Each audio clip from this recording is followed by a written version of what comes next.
अच्छा, एक और चीज़ मैं बताना भूल गई थी कि मैंने अभी जो लेसर लीस्ट ग्रेटर स्पैकिंग नर्व्स के बारे में बात की ना, सिम्पैथेटिक की जो प्री वर्टिब्रल गैंग्लियन में जाके साइनैप्स करते हैं। तो प्री वर्टिब्रल गैंग्लियन के अपने अपने नाम भी हैं, जैसे कि we have the celiac ganglion, superior mesenteric, inferior mesenteric. ठीक है, ये गैंग्लियन के नाम है और इनको भी तुम लोग याद रखना। इन्हीं में जाके ये स्पैकिंग नर्व जाके साइनैप्स करते हैं और फिर वहाँ से post ganglion fibres target tissues को यानी मोस्टली गट वगैरह को जो है सप्लाई करने का काम करते हैं। हाँ, ऐसा ही था तकरीबन। नहीं, गट को तो सप्लाई, ठीक है, सही है, बस सही है। अच्छा, अब जो है ना मतलब ब्लड वेसल्स वगैरह जो कट के होंगे उनको सप्लाई करेंगे, ग्लैंड्स वगैरह को सप्लाई करेंगे। सो अब हम आ जाते हैं टुवर्ड्स द पैरासिम्पैथेटिक फाइबर। ये हाइपोथैलेमस था। हाइपोथैलेमस का जो एंटीरियर मीडियल पार्ट होता है वो बेसिकली जो फाइबर्स देगा that will be the parasympathetic fibres. Now parasympathetic fibres की भी आउटपुट एक खास जगह पर ही होती है, स्पाइनल कॉर्ड के पूरे लेवल से नहीं निकलते। और एक और बात याद रखनी है, कुछ चीज़ें मैं क्लियर करना चाहती हूँ। जो पैरासिम्पैथेटिक सिस्टम होता है, पैरासिम्पैथेटिक सिस्टम के अंदर पहली बात यह है कि कोई भी पैरावर्टिबल पैरासिम्पैथेटिक गैंग्लियंस नहीं होते, कि मतलब जिस तरह सिम्पैथेटिक ट्रंक था उस तरह कोई भी वर्टिब्रल कॉलम के करीब करीब कोई गैंग्लियन नहीं होते। जितने भी गैंग्लियन होंगे पैरासिम्पैथेटिक सिस्टम के, वो सारे के सारे टारगेट टिश्यूज़ के करीब ही पड़े होते हैं। ठीक है, इस वजह से इनके कोई डिफ्रेंशिएशन नहीं है कि प्री वर्टिब्रल गैंग्लियन है पैरासिम्पैथेटिक या पैरावर्टिब्रल गैंग्लियन है पैरासिम्पैथेटिक के।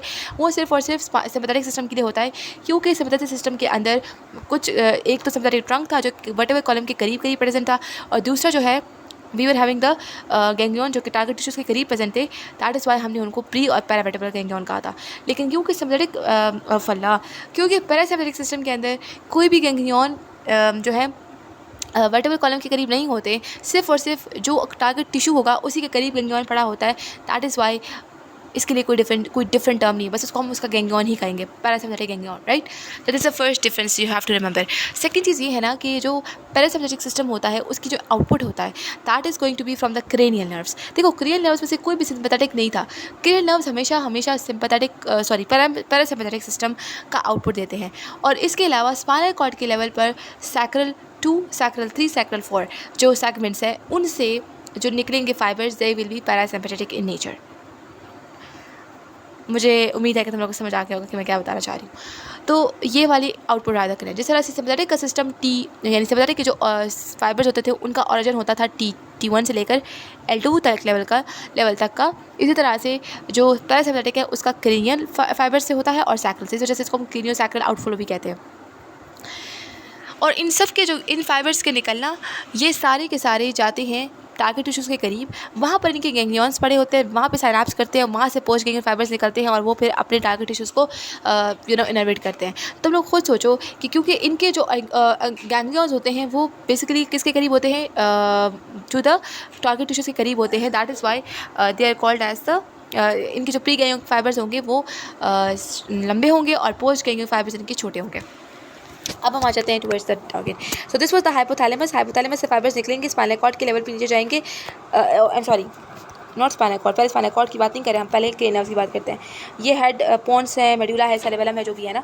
तो पोन्स के लेवल पे चले जाएंगे, मेडुला के लेवल पे चले जाएंगे, सेरिबेलम के लेवल पे सेरिबेलम नहीं, पोन्स और मेडुला के लेवल पे चले जाएंगे। वहाँ पर जो है जो वो होंगे न्यूक्लियाई होंगे। किसके न्यूक्लियाई होंगे?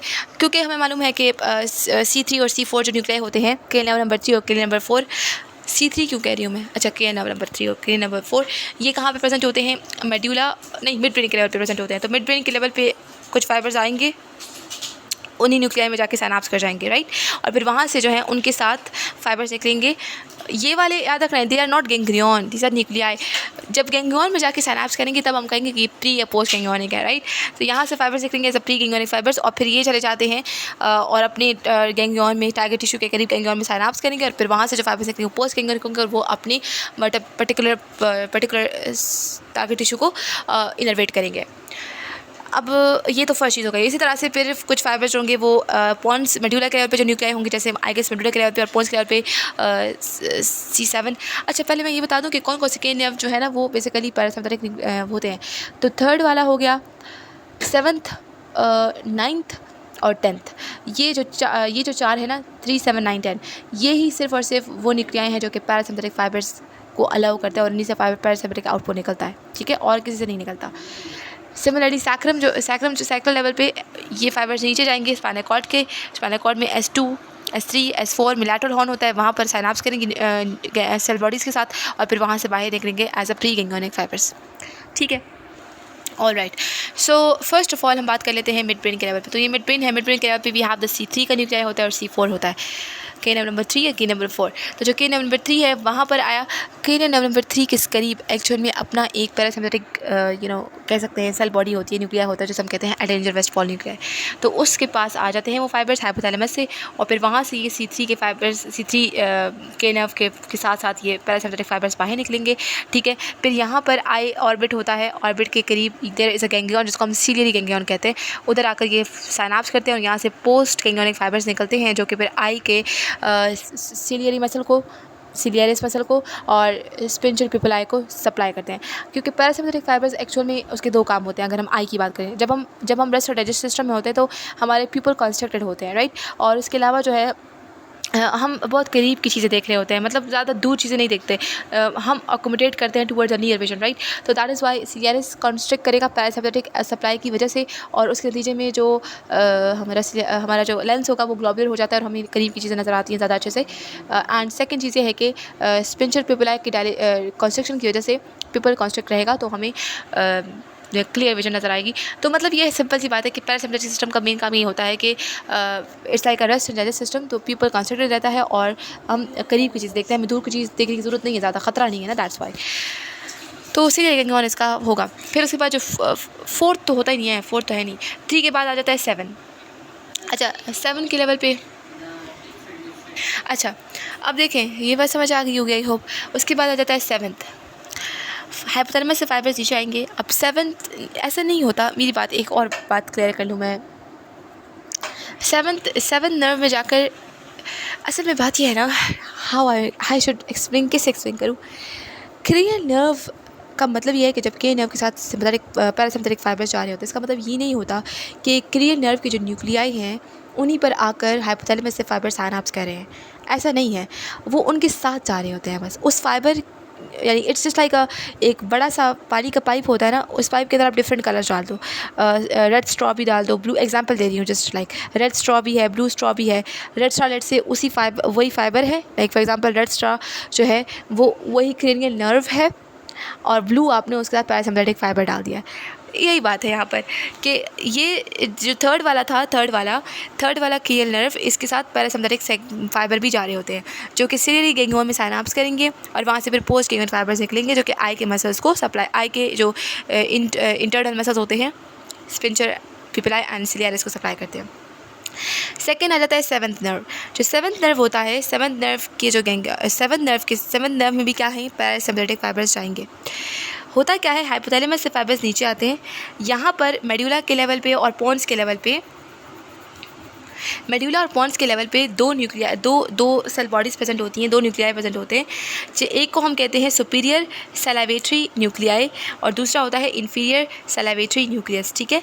तो इन पर आकर वो साइनाप्स करते हैं और उसके बाद यहाँ से फाइबर्स बाहर निकलते हैं। सुपीरियर सैलावेटरी न्यूक्लियाई से बाहर फाइबर्स निकलेंगे और वो जाएंगे 7th नर्व के साथ पैरासिम्पथेटिक फाइबर्स।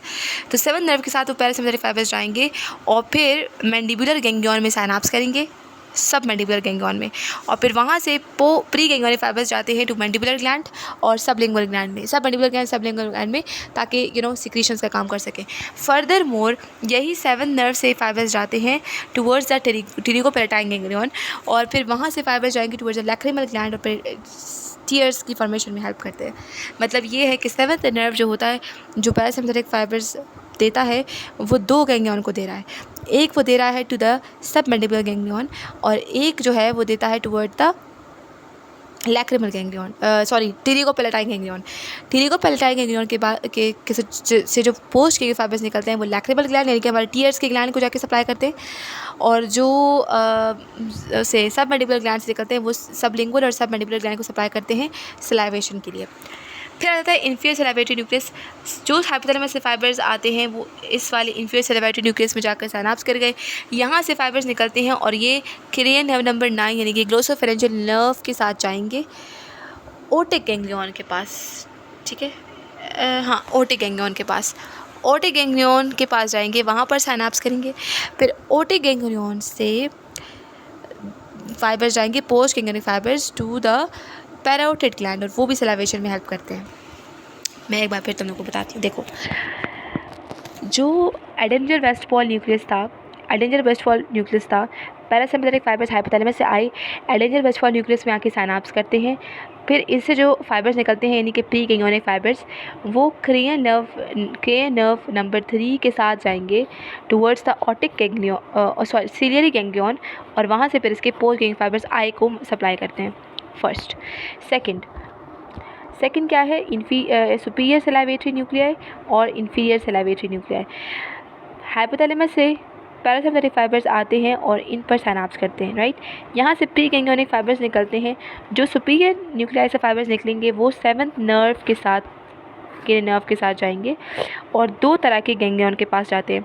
एक ये जाते हैं टुवर्ड्स द टिरिको पैलेटाइन गैंग्लियन और दूसरा टुवर्ड्स द सबमैंडिबुलर गैंग्लियन। जो सबमैंडिबुलर गैंग्लियन के पास जाते हैं, वहाँ से जो पोस्ट गैंग्लियन फाइबर्स निकलते हैं वो सबमैंडिबुलर और सबलिंगुअल ग्लैंड को सप्लाई करते हैं। जो टिरिको पैलेटाइन गैंग्लियन के पास जाते हैं, वहाँ से जो फाइबर्स निकलते हैं वो लैक्रिमल ग्लैंड को सप्लाई करते हैं। फिर आ जाते हैं towards the inferior salivatory nucleus. यहाँ से जो प्री गैंग्लियोनिक फाइबर्स निकलेंगे, ये प्री गैंग्लियोनिक फाइबर्स के नंबर 9 के साथ जाते हैं टुवर्ड्स द ऑटिक गैंग्लियन, वहाँ साइनाप्स करते हैं, वहाँ से फाइबर्स निकलते हैं और ये पैरोटिड ग्लैंड को सप्लाई करते हैं, राइट। और आखिरी रह गया वेगस। तो वेगस का अपना न्यूक्लियाई होता है, मतलब जिस तरह से यानी इनमें तो अलग अलग रहते हैं ना, एक का एडेंजर वेस्टफॉल न्यूक्लियाई था, एक सुपीरियर सलाइवेटरी, एक इन्फीरियर सलाइवेटरी। इसी तरह से वेगस के लिए वेगस, उसका नाम ही वेगस न्यूक्लियाई है। तो वहाँ वेगस न्यूक्लियाई में जाके साइनाप्स करेंगे, वहाँ से प्री गैंग्लियोनिक फाइबर्स निकलेंगे, वेगस नर्व यानी 10th नर्व के साथ मिलकर ये जाएंगे और ये हमारे फेरिंग्स, ये बहुत सी जगहों को सप्लाई करते हैं। Pharynx, larynx, oesophagus, stomach, small intestine, large intestine, all the way to the splenic flexure तक। स्प्लीनिक या फिर ये कह सकते हैं कि ट्रांसवर्स कॉलोन के 2/3 पार्ट तक ये सप्लाई करता है पैरासिम्पथेटिक। फिर आप क्वेश्चन करोगे कि उसके बाद वाला कौन सप्लाई करेगा? उसके बाद वाला जो होता है वो सप्लाई होता है from the S2 to S4 segment. इधर से जो फाइबर्स निकलेंगे, ये अगेन सुन लो और से सुन लो, ये भी क्योंकि इनके ये डायरेक्टली ये जो है ना, ऐसे नहीं है कि ये जाके सिम्पथेटिक चेन में जाके साइनाप्स करें, नहीं करते, क्योंकि पैरासिम्पथेटिक फाइबर्स हैं, इनका गैंग्लियन ऑर्गन के करीब होगा, तो ये यहाँ पे साइनाप्स नहीं करते। ये as a pre ganglionic fibre जहाँ से निकले हैं तो इन्हें हम स्प्लैंक्निक कहते हैं, और ये मोस्टली पेल्विक रीजन्स को जाके सप्लाई करते हैं। That is why they called pelvic splanchnic nerves, सही है। इनको हम पेल्विक स्प्लैंक्निक कहेंगे ना। और जितने भी स्प्लैंक्निक थे ना जो हमने पढ़े, वो सारे सिम्पथेटिक सिस्टम थे, लेकिन ये पेल्विक स्प्लैंक्निक है, ये पैरासिम्पथेटिक सिस्टम है। इसके गैंग्लियन कहाँ पे होंगे? उसी ऑर्गन के करीब होंगे। कौन से, किसको सप्लाई करता है ये? तो वेगस नर्व ने सप्लाई किया था टिल द ट्रांसवर्स कॉलोन या स्प्लीनिक फ्लेक्सर तक। उसके बाद जो सिग्मॉइड कॉलोन है, डिसेंडिंग कॉलोन है, रेक्टम है, ब्लैडर है और जो जेलेटिरियाज है मेल और फीमेल के, उनको सप्लाई करेगा ये पेल्विक स्प्लैंक्निक नर्व। वहाँ पर उनके गैंग्लियन होंगे, वहाँ पे वो जो है साइनाप्स कर लेंगे और उसके बाद उनको सप्लाई कर लेंगे। ठीक है, तो आई होप तुम लोगों को समझ आ गया होगा। This was about the sympathetic system. अगर कोई क्वेश्चन हो तो मुझसे पूछ लेना, अगर मेरे पास टाइम तो खैर अच्छा, अगर मैं फारिग हुई तो फिर मैं तुम लोगों को बता दूँगी इंशाल्लाह।